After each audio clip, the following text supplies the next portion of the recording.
الحمدللہ رب العالمین والعاقبۃ للمتقین والصلاۃ والسلام علی سید المرسلین وعلی آلہ وصحبہ اجمعین۔ میرے دوستو، آج کی اس ویڈیو کے اندر ہم بات کریں گے اعتکاف کے متعلق بہت ہی اہم مسائل، عورتوں کے متعلق، مردوں کے متعلق بڑی اہم باتیں اس مختصر سے ویڈیو کے اندر انشاءاللہ آپ کے سامنے رکھوں گا کہ ہم نے مرد ہے تو کیسے اعتکاف کرنا ہے، عورتوں نے کیسے اعتکاف کرنا ہے، کون کون سے اہم مسائل ہیں ان کے متعلق، اور اللہ پاک اعتکاف کرنے والوں کو کیا اجر عطا فرمائیں گے، اور اعتکاف کب سے کب تک ہے، اعتکاف کب سے کب تک ہے، اور اعتکاف کے دوران ہم کون سے اعمال کریں تو اس سے ہمیں زیادہ فائدہ ہوگا، اور اعتکاف کس نیت سے کیا جاتا ہے، اور اگر لیلۃ القدر کی رات ہمیں مل گئی تو اس کے اندر ہم کون سی دعا پڑھیں تو اس سے زیادہ فائدہ جو اللہ کے نبی صلی اللہ علیہ وسلم نے بتائی ہو۔ تو اس لیے گزارش ہے میرے دوستو، آپ اس ویڈیو کو آخر تک ضرور سنیے گا اور اس کو صدقہ جاریہ سمجھ کر زیادہ سے زیادہ شیئر بھی کیجیے گا، اور مزید ایسی معلومات کے لیے میرے دوستو آپ ہمارے ساتھ جڑ جائیں، ہمارے چینل کو سبسکرائب کر دیں اور بیل نوٹیفکیشن پر کلک کر دیں تاکہ ہر نئی آنے والی ویڈیو کا نوٹیفکیشن میرے دوستو بر وقت آپ کو مل سکے۔ تو میرے دوستو ہم بڑھتے ہیں اپنے عنوان کی طرح۔ میرے دوستو، نبی علیہ الصلوۃ والسلام نے ارشاد فرمایا کہ جو آدمی اعتکاف کرتا ہے اللہ پاک اس کے پچھلے سارے گناہوں کو معاف فرما دیتے ہیں، اور ایک روایت کے اندر آتا ہے نبی علیہ الصلوۃ والسلام نے ارشاد فرمایا کہ جو آدمی 10 دن کا اعتکاف کرتا ہے تو اللہ پاک اس کو 2 حج اور 2 عمروں کا اللہ پاک اس کو ثواب عطا فرماتے ہیں۔ اب میرے دوستو، اعتکاف کے متعلق اہم مسائل حدیث کی کتابوں کے اندر آتا ہے، حضرت ابو ہریرہ رضی اللہ تعالیٰ عنہ بھی روایت کرتے ہیں کہ آپ علیہ الصلوۃ والسلام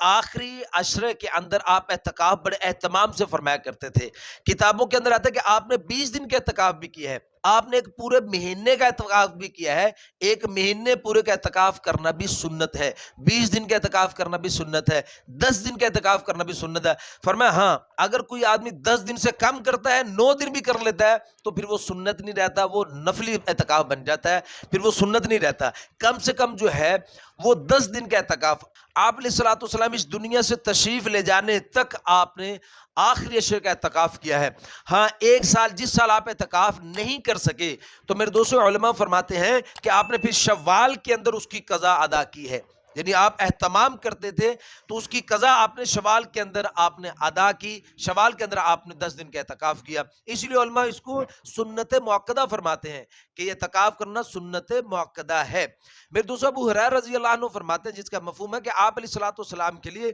کھجوروں کے پتوں کے ساتھ مسجد کے اندر ایک جگہ بنائی جاتی، ایک جگہ گھیر لی جاتی، اور اس کے دروازہ ایک چٹائی سے بنا دیا جاتا، یعنی مسجد کے اندر اگر ہم مرد اعتکاف کر رہے ہیں تو کسی کپڑے وغیرہ کے ساتھ یعنی اس جگہ کو گھیر لینا جہاں پہ اس نے ٹھہرنا بیٹھنا ہے، یہ بھی ایک سنت عمل ہے، یعنی ایسا کرنا سنت ہے۔ میرے دوستو، آخری عشرے کا اگر اعتکاف کرنا ہے تو اس کی جو وقت جو شروع ہوتا ہے وہ فرمایا کہ رمضان کی 20 تاریخ کو، یعنی مغرب کا وقت داخل ہونے سے پہلے پہلے، یعنی سورج غروب ہونے سے پہلے پہلے آدمی اعتکاف والی جگہ پہ داخل ہو جائے۔ مرد ہے تو مسجد میں داخل ہو جائے، عورت ہے جو اس نے جگہ مخصوص کر رکھی ہے، یعنی جہاں پہ وہ نماز وغیرہ پڑھتے ہیں، جو جگہ انہوں نے طے کر لی ہے اس جگہ پر وہ سورج غروب ہونے سے پہلے پہلے چلی جائے۔ ایک حدیث میں آتا ہے کہ نبی علیہ الصلوۃ والسلام اب صبح کی نماز پڑھنے کے لیے تشریف لے جاتے، 20 رمضان کی 20 تاریخ کو صبح کی نماز پڑھنے کے لیے تشریف لے جاتے، تو پھر آپ عید کا چاند دیکھنے کے بعد ہی وہاں سے تشریف لے کر آتے۔ اعتکاف والی جگہ سے مرد ہو کا عورت ہو، اس کے لیے اٹھنا جائز نہیں ہے، بلا عذر اگر وہ اس جگہ سے نکلے گا تو اس کا اعتکاف ختم ہو جائے گا، اس کا اعتکاف ٹوٹ جائے گا۔ ہاں، اگر مثال کے آدمی نے پیشاب پخانے وغیرہ کرنا ہے، ابھی تو مسجد کی حدود کے اندر ہی وہ چیزوں انتظام موجود ہے تو آدمی وہاں پہ پیشاب پخانے کے لیے جا سکتا ہے، لیکن اگر مسجد کی حدود میں نہیں ہے تو پیشاب پخانے کے لیے ضرورت کے لیے آدمی مسجد سے باہر بھی جا سکتا ہے، لیکن بلا ضرورت نہیں۔ اگر وضو کرنے کے لیے مسجد سے باہر جانا پڑے، فرض نماز کے وضو کے